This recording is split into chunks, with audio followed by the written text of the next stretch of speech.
آج کی اس نشست میں میں یہ بتاؤں گا کہ شادی کے مقاصد کیا ہیں.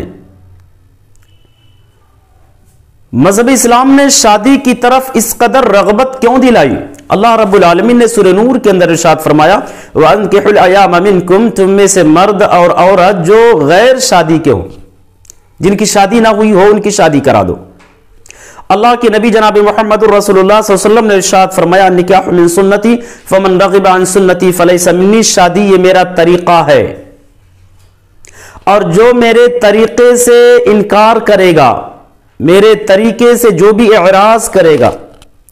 اس کا مجھ سے کوئی تعلق نہیں ہے، وہ ہم میں سے ہے ہی نہیں. یعنی اتنی سختی سے مذہب اسلام نے شادی کی رغبت کیوں دلائی ہے؟ کیا وجہ ہے حضرات؟ اس کے کچھ بنیادی مقاصد ہیں، کچھ بنیادی حکمتیں ہیں جن کی وجہ سے مذہب اسلام نے اتنی سختی سے شادی کی طرف ترغیب دلائی ہے. سب سے پہلا مقصد ہے، آپ یہ جانتے ہیں کہ جنسی خواہشات میں سے انسان کے بہت سارے جو خواہشات ہوتے ہیں، ان تمام خواہشات میں سب سے زیادہ سخت جنسی خواہشات ہوتی، اور یہ خواہش جو ہے اپنے مالک سے اس بات کا تقاضا کرتی ہے کہ اس کے تکمیل کے لیے کوئی راستہ اپنائے، کوئی طریقہ اختیار کرے. اب اگر اس خواہش کو پورا کرنے کا کوئی سبب، کوئی راستہ نہیں ملتا تو انسان بڑی الجھن میں مبتلا ہوتا ہے، بہت ہی زیادہ ٹینشن اس کو لاحق ہوتی ہے، بہت ہی زیادہ بے چینی میں مبتلا ہو جاتا ہے. یہ ٹینشن، یہ الجھنیں، یہ بے چینیاں انسان کو بہت خطرناک اور بہت ہی برے مقام پر پہنچا دیتی ہیں. لہذا اس خواہش کو دبانے کے لیے علاج کے طور پر اللہ رب العالمین نے جن سے مخالف کو پیدا کیا، اور اسی جن سے مخالف میں اس خواہش کا علاج بھی ہے. اللہ رب العالمین نے قرآن مجید کے اندر ارشاد فرمایا وَمِنْ آیَاتِهِ أَنْ خَلَقَ لَكُم مِّنْ أَنفُسِكُمْ أَزْوَاجًا لِتَسْكُنُوا إِلَيْهَا. اللہ کی نشانیوں میں سے ایک نشانی یہ ہے کہ رب العالمین نے تمہارے لیے، تمہیں میں سے تمہاری بیوی کو پیدا کیا، لِتَسْكُنُوا إِلَيْهَا، تاکہ اس سے اپنی خواہشات کو پوری کرو، سکون حاصل کرو. یعنی جنسی خواہشات کو پوری کرنے کے لیے رب العالمین نے صنف مخالف عورت کو پیدا کیا، اور عورت کے حصول کے لیے سب سے مقدس طریقہ، پاکیزہ طریقہ شادی ہے. شادی کے ذریعے سے ہم عورت کو جو ہے اپنی بیوی بنا سکتے ہیں، اور اس بیوی کے ذریعے سے اس جنسی خواہشات کو ہم جو ہے پورا کر سکتے، اسے دبا سکتے، اسے کنٹرول کر سکتے. اس کے علاوہ کوئی اور دوسرا طریقہ، صحیح طریقہ، جائز طریقہ نہیں ہے جس طریقے سے ہم اس خواہشات کو دبا سکیں. ہاں، ایک اور طریقہ اللہ کے نبی جناب محمد رسول اللہ صلی اللہ علیہ وسلم نے ارشاد فرمایا اس خواہش کو دبانے کے لیے، کنٹرول کرنے کے لیے کہ وَمَن لَّمْ يَسْتَطِعْ فَعَلَيْهِ بِالصَّوْمِ، جس کے اندر شادی کی طاقت نہ ہو تو اس کے لیے بہتر ہے کہ وہ روزہ رکھا کرے. فَإِنَّهُ لَهُ وِجَاءٌ، وہ روزہ رکھنا اس انسان کے لیے جو ہے اس کے لیے ڈھال بن جائے گا، اس کی شہوتوں کو مار دے گا، اس کے خواہشات کو دبا دے گا، اس کے خواہشات کنٹرول میں ہو جائیں گے. تو بہرحال حضرات، یہ شادی کا سب سے پہلا مقصد انسان کے جنسی خواہشات کی تکمیل، اور خواہشات کی تکمیل کے لیے سب سے مقدس طریقہ، پاکیزہ طریقہ شادی ہے. اس سے بہتر کوئی اور طریقہ نہیں ہے، الا یہ کہ اس کے اندر طاقت نہ ہو تو روزہ رکھ لے. اور دوسرا مقصد صالح اولاد کا حصول ہے، پاکیزہ اولاد کا حصول. چونکہ آپ جانتے ہیں نسل کی بقا کے لیے اولاد کا ہونا ضروری ہے. اولاد کے ذریعے سے نسل بڑھتی ہے، سلسلے نسب باقی رہتا، محفوظ رہتا، اور پاکیزہ معاشرے کی تشکیل بھی اولاد ہی سے ہے. اولاد انسان اگر یہ نیک ہیں تو معاشرہ بھی نیک رہے گا، اگر یہ نیک نہیں ہے تو معاشرہ بھی نیک نہیں رہے گا.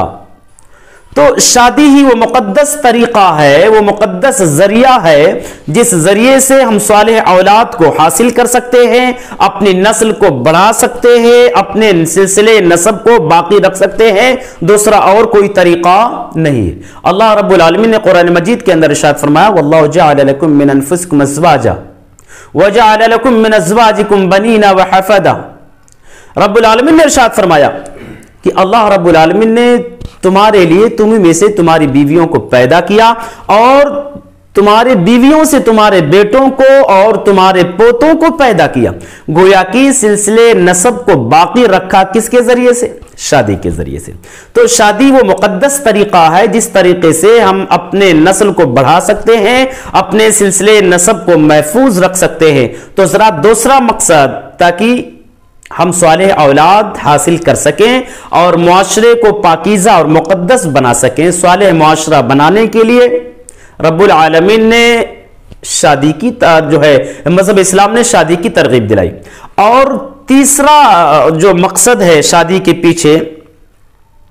وہ مقصد یہ ہے کہ تاکہ لوگوں میں نرمی پیدا ہو، لوگوں میں شفقت و محبت کا شعور پیدا ہو، یعنی نرمی، شفقت و محبت کا جذبہ پیدا کرنے کے لیے رب العالمین شادی جیسی مقدس طریقے کی طرف رہنمائی فرمائی۔ کیوں؟ دیکھو ایک شخص جب شادی کرتا ہے، جب ازدواجی زندگی میں وہ جب آ جاتا ہے، میاں بیوی کے ملاپ سے جب اولاد پیدا ہوتے ہیں، اولاد ہوتے ہیں ان کے پاس میں، اور وہ اولاد اپنی بچپنا ماں باپ کے زیر سایہ پرورش پاتے، نشوونما پاتے ہیں، پلتے ہیں، بڑھتے ہیں، تو ماں باپ اپنی محبت، اپنی نرمی، اپنا شفقت، اپنا پیار اپنے اولاد پر جب نچھاور کرتے ہیں تو گویا کہ وہ بچہ شفقت و محبت میں پلتا اور بڑھتا ہے، اس لیے اس کے اندر شفقت و محبت کا اور نرمی کا شعور پیدا ہوتا ہے۔ اور حضرات یہ شفقت، یہ محبت، یہ نرمی معاشرے کو بہتر بنانے کے لیے بہت ہی زیادہ ضروری ہے۔ انسان کے اندر اگر محبت نہیں ہوگی تو معاشرہ قائم نہیں ہوگا، انسان کے اندر اگر نرمی نہیں ہوگی تو معاشرے میں جو ہے چین و سکون نہیں ہوگا، معاشرہ بہتر نہیں ہوگا، معاشرہ اختلاف کا شکار ہو جائے گا، معاشرہ جو ہے مختلف بیماریوں کا، مختلف الجھنوں کا شکار ہوگا اگر نرمی نہ ہو، شفقت و محبت نہ ہو۔ تو اس لیے جو ہے مذہب اسلام نے شادی کی طرف جو ہے رغبت دلائی ہے تاکہ معاشرے میں شفقت و محبت ہو، نرمی ہو، اور یہ شفقت و محبت، یہ نرمی جو ہے انسان اپنے ماں باپ کی گود میں سیکھتا ہے۔ اور ماں باپ کے گود کو پانے کے لیے سب سے مقدس طریقہ شادی۔ اگر شادی ہی نہ ہو تو ماں باپ کا گود اولاد کو حاصل ہی نہیں ہوگا، ان کی پرورش صحیح پرورش نہیں مل سکتی، ان کے ذریعے سے بچوں کی صحیح جو ہے نشو و نما نہیں ہو سکتا ہے۔ اور چوتھا مقصد شادی کے پیچھے تاکہ انسان کے اندر ذمہ داری کا احساس پیدا ہو جائے۔ چوتھا مقصد انسان کے اندر ذمہ داری کا احساس پیدا ہو۔ دیکھو انسان جب تنہا ہوتا ہے اس کو اپنی ذمہ داری کا احساس نہیں ہوتا، لیکن وہی انسان جب شادی کر لیتا ہے تو اس کے اندر احساس ذمہ داری پیدا ہو جاتی ہے۔ اس کو اب احساس ہوتا ہے کہ بیوی کے لیے کپڑے کا انتظام کرنا ہے، کھانے کا انتظام کرنا ہے، میک اپ کا سامان لانا ہے، دوائی درپن کا سامان لانا ہے۔ اب جب مزید بچے اس کے پاس بچے پیدا ہو جاتے ہیں، بچوں کے لیے ہر ایک چیز، کھانے کپڑے کا، دوائی درپن کا، ان کے تعلیم کا بندوبست، یعنی بہت ساری ذمہ داریاں اس پر عائد ہو جاتی ہیں۔ اور ان ذمہ داریوں کا جب اسے احساس ہوتا ہے تو وہ آدمی اپنے گھر سے باہر نکلتا ہے، بیرونی ذمہ داریوں کو سنبھالتا ہے، تجارتی میدان میں جاتا ہے اور وہاں کامیابی حاصل کرتا ہے۔ تو یہ ذمہ داری کا احساس کب ہوتا؟ شادی کے بعد۔ شادی سے پہلے انسان کو کوئی ٹینشن نہیں ہوتا، آزاد ہوتا ہے، لیکن جب شادی کے بندھن میں بچ جاتا ہے تو اس کے اوپر بہت بڑی ذمہ داریاں عائد ہو جاتی ہے، بہت بڑا بوجھ ہوتا ہے، اور اس بوجھ کو سنبھالنے کے لیے اسے کافی محنت کرنی پڑتی ہے، کافی بھاگ دوڑ کرنا پڑتا۔ تو یہ احساس کہاں سے پیدا ہوا؟ شادی سے۔ تو مذہب اسلام نے شادی کی طرف رغبت اس لیے دلائی تاکہ لوگوں کے اندر اپنی ذمہ داری کا احساس پیدا ہو۔ اور شادی کے پیچھے ایک مقصد یہ بھی ہے کہ ذمہ داری کی حد بندی ہو سکے۔ ذمہ داریاں جو ہیں آدمی جب اکیلا ہوتا ہے تو بہت ساری ذمہ داریاں اکیلے برداشت کرتا ہے، بہت سارا بوجھ اکیلے اٹھاتا ہے، لیکن جب اس کا ایک پارٹنر، ایک ساتھی اور آ جاتا ہے تو اس کی ذمہ داری کم ہو جاتی ہے۔ اب جب شادی کر لیا تو گویا کی ذمہ داری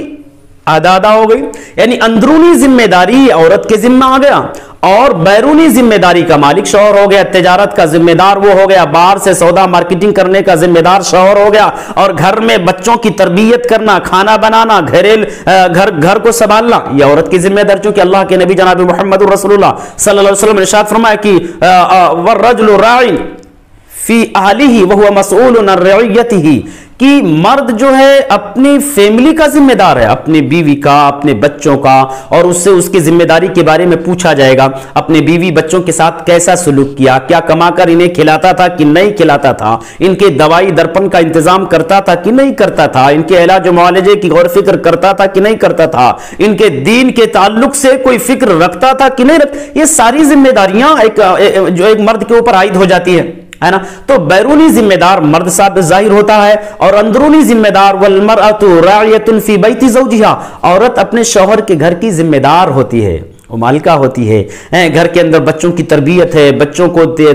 اسلامی طریقہ، اسلامی کلچر، اسلامی تہذیب سکھانا یہ عورت کی ذمہ داری ہوتی ہے۔ اللہ کے نبی جناب محمد رسول اللہ صلی اللہ علیہ وسلم نے ارشاد فرمایا ادبتن اولادکن، کہ اپنے بچوں کو اولاد جو صحیح تربیت دو، اپنے بچوں کو اسلامی ادب سکھاؤ۔ تو شادی اس لیے جو مذہب اسلام نے ضروری قرار دیا تاکہ لوگوں میں جو ہے ذمہ داری کو بانٹا جا سکے کہ یہ آپ کی ذمہ داری، یہ آپ کی ذمہ داری ہے۔ تو یہ احساس، یہ ذمہ داری کی حد بندی، ذمہ داری کا انتخاب، ذمہ داری کی تعین کہاں سے ہوتی ہے؟ شادی کے ذریعے سے۔ شادی کے ذریعے سے یہ حد بندی ہوتی ہے ذمہ داری کی۔ اور حضرات اس کے پیچھے ایک اور مقصد یہ ہے کہ اس سے جو ہے شادی کرنے سے انسان کی عمر جو ہے، بہت ساری رپورٹ کا میں نے مطالعہ کیا تو اس سے پتا چلا کہ شادی کرنے سے انسان کی عمر بڑھ جاتی ہے۔ اب ضروری نہیں ہے کہ 50 سالہ اگر اس کے تقدیر میں زندگی لکھا ہے تو 51 سال کی زندگی اس کو مل جائے، نہیں، یعنی اگر وہ شادی کر لیتا ہے تو شادی کے بعد اس کے بہت ساری الجھنیں، بہت ساری ٹینشن، بہت ساری پریشانیاں جو ختم ہو جاتی ہیں، ایک سکون کی زندگی گزارنے لگتا ہے۔ اور جب انسان سکون کی زندگی گزارتا ہے تو بہت سارے کام جو مدتوں میں نہیں کر سکتا وہ کم سے کم وقت میں کر کے دکھا دیتا۔ آدمی جب الجھن میں ہوتا ہے تو معمولی کام اس کے لیے ایک بوجھ محسوس ہوتا، پہاڑ جیسا بوجھ، لیکن جب سکون میں ہوتا ہے تو پہاڑوں جیسا بوجھ اس کو پھول کی طرح سے محسوس ہوتا ہے، آسانی سے وہ کام کر لیتا ہے۔ دیکھو حضرت خدیجہ رضی اللہ تعالی عنہا نے اپنے شوہر جناب محمد رسول اللہ صلی اللہ علیہ وسلم کو جب وہ نازل ہوئی اور اللہ کے نبی گھبراہٹ کے عالم میں، قرب و بے چینی کے عالم میں اپنی بیوی ام المومنین حضرت خدیجہ کے پاس آئے تو انہوں نے کیا ہی مثالی بیوی ہونے کا ثبوت پیش کیا، اور قیامت تک آنے والے تمام خاتون کو یہ جو ہے یہ پیغام دیا کہ ایک مثالی بیوی بن کر کے اپنے شوہر کے ساتھ رہو۔ حضرت خدیجہ نے کہا، اللہ کے نبی نے جب بہت سارے ٹینشن کا اظہار کیا کہ مجھے میری جان کا خطرہ ہے، تو حضرت خدیجہ نے کہا کہ اے میرے شوہر، اے میرے آقا، میرے سرتاج، اللہ تعالیٰ آپ کو برباد نہیں کر سکتا، ہے نا۔ اللہ کے نبی کو کافی تسلی انہوں نے دیا۔ اب جب نبی کو تسلی ملی تو باہر کے زندگی میں اور زیادہ متحرک ہو گئے، اگر تسلی نہیں ملتی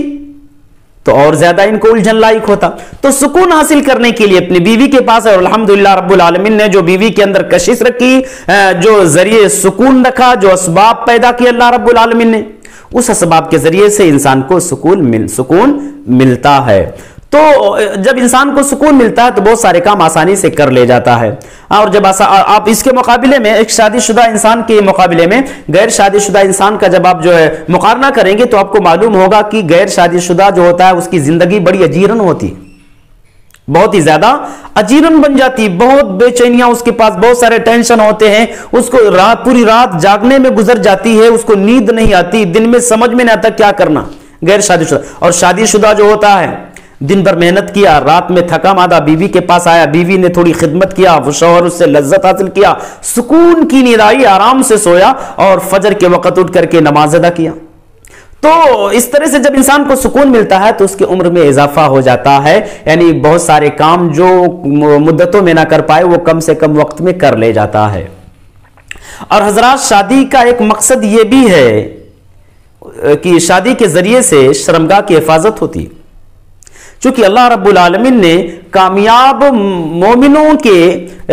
کامیابی کے جو علامات بتائے ہیں، کامیاب مومنوں کے کامیابی کے جو علامات بتائے ہیں، ان علامتوں میں سے ایک علامت شرمگاہ کی حفاظت ہے، اور شرمگاہوں کی حفاظت شادی کے بغیر ناممکن ہے، شادی کے بغیر ناممکن ہے، چونکہ اللہ رب العالمین نے ارشاد فرمایا والذین هم لفروجہم حافظون، وہ لوگ کامیاب ہیں جو اپنے شرمگاہوں کی حفاظت کرتے ہیں۔ اب آپ بتاؤ، اگر آپ شادی نہیں کرتے ہیں تو نہ جانے کیسے کیسے خیالات اور کیسے کیسے جو بے حیائی اور بدکاری کی باتیں اور چیزیں ذہن میں آتی ہیں، نہ جانے کہاں کہاں بھٹکتے ہیں، جس سے شرمگاہ کی حفاظت کرنا بہت مشکل ہو جاتا، بلکہ یہ کئیوں کا یہ ناممکن ہو جاتا۔ تو شرمگاہوں کی حفاظت کے لیے شادی کرنا ضروری ہے، اور اس لیے بھی ایک اور مقصد ہے شادی کے پیچھے، اس سے جو ہے نسل باقی رہتی ہے، نسل کی بقا ہوتی ہے۔ شادی نہیں کریں گے تو آپ کا سلسلے نسب ختم ہو جائے گا، آپ سے آپ کے خاندان کا خاتمہ ہو جائے گا، آپ ہی ہوں گے، اپنے خاندان کے آخری فرد ہوں گے۔ شادی کر لی، اللہ رب العالمین نے اولاد دیا، تو آپ کا جو ہے نسب نامہ باقی رہے گا، آپ کا خاندان باقی رہے گا، آپ کے خاندان کا نام باقی رہے گا، آپ کا خاندان جو پلتا اور بڑھتا رہے گا، پھلتا پھولتا رہے گا، ہے نا۔ تو اس طرح سے بہت سارے مقاصد ہیں، بہت سارے اغراض ہیں، جن کی بنیاد پر اللہ تبارک و تعالیٰ نے، مذہب اسلام نے شادی کو جو ہے بہت ہی زیادہ ضروری قرار دیا، بلکہ اللہ کے نبی نے یہاں تک کہہ دیا کہ اگر شادی آپ نہیں کرتے ہیں، شادی کا انکار کرتے ہیں، تو آپ سے میرا کوئی تعلق نہیں ہے۔ اور حضرات، شادی کا جو ہے 8واں مقصد لوگوں کے اندر جو ہے تعلقات کو، محبت کو بڑھانا، تعلقات بہتر سے بہتر بنانا بھی مقصود اس شادی کے پیچھے جو 8واں مقصد ہے، تاکہ دو رشتہ داروں کے درمیان، دو خاندان کے لوگوں کے درمیان تعلقات مضبوط ہو، بہتر سے بہتر تعلقات ہو۔ اور آپ جانتے ہیں کہ تعلقات جب لوگوں کے درمیان بہتر رہے گا تو ہمارا معاشرہ بہتر رہے گا، ہمارے معاشرے کے اندر نظام بہتر رہے گا، معاشرے کے لوگوں میں جو ہے چین اور سکون کا ماحول رہے گا، یعنی ایک پاکیزہ، ایک مقدس ماحول رہے گا۔ اور ماحول کو بہتر بنانے کے لیے تعلقات کا بہتر ہونا بہت ضروری ہے، اور تعلقات کا بہتر ہونا یہ شادی جیسی مقدس ذریعے ہی سے ہو سکتا ہے نا۔ شادی کے علاوہ جو دیگر دوسرے طریقوں سے تعلقات ہوتے ہیں، ان تعلقات میں جو ہے ثبات نہیں ہوتا، ہمیشگی نہیں ہوتی ہے، چند مہینوں کے لیے، چند دنوں کے لیے تعلقات و دوستیاں ہوتے ہیں، اور آگے چل کر کے دشمنی کی شکل میں بدل جاتے ہیں۔ لیکن شادی کے ذریعے سے جو تعلقات باقی رہتے ہیں، مرتے دم تک رہتے ہیں، مرتے دم تک تعلقات باقی رہتے ہیں، اور اس تعلقات کے بدولت معاشرہ بہتر ہوتا ہے۔ تو بہرحال یہ شادی کا 8واں مقصد ہے کہ لوگوں کے اندر تعلقات بہتر ہو، تعلقات وسیع ہو، تعلقات کشادہ ہو، تاکہ ماحول اور معاشرہ بھی پاکیزہ ہو۔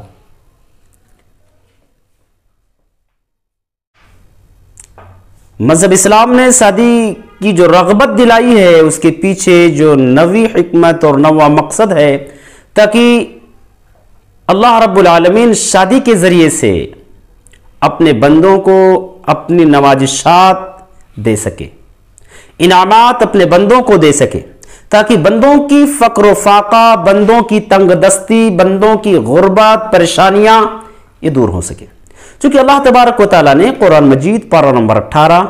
سورۃ النور کے اندر بڑے واضح انداز میں بیان فرمایا، وَأَنْكِحُوا الْأَيَامَ مِنْكُمْ وَالصَّالِحِينَ مِنْ عِبَادِكُمْ وَإِمَائِكُمْ إِنْ يَكُونُوا فُقَرَاءَ يُغْنِيهُمُ اللَّهُ مِنْ فَضْلِهِ، کہ دنیا کے لوگوں، تم میں سے وہ مرد عورت جو بغیر شادی کے ہوں ان کی شادی کر دو، اور تمہارے وہ لونڈیاں اور وہ غلام جو نیک ہوں ان کی بھی شادی کر دو۔ اللہ رب العالمین نے کہا کہ جب تم شادی کرو گے تو اس کا فائدہ یہ ہوگا، اس کا صلہ میں یہ دوں گا، إِن يَكُونُوا فُقَرَاءَ يُغْنِيهِمُ اللَّهُ مِنْ فَضْلِهِ،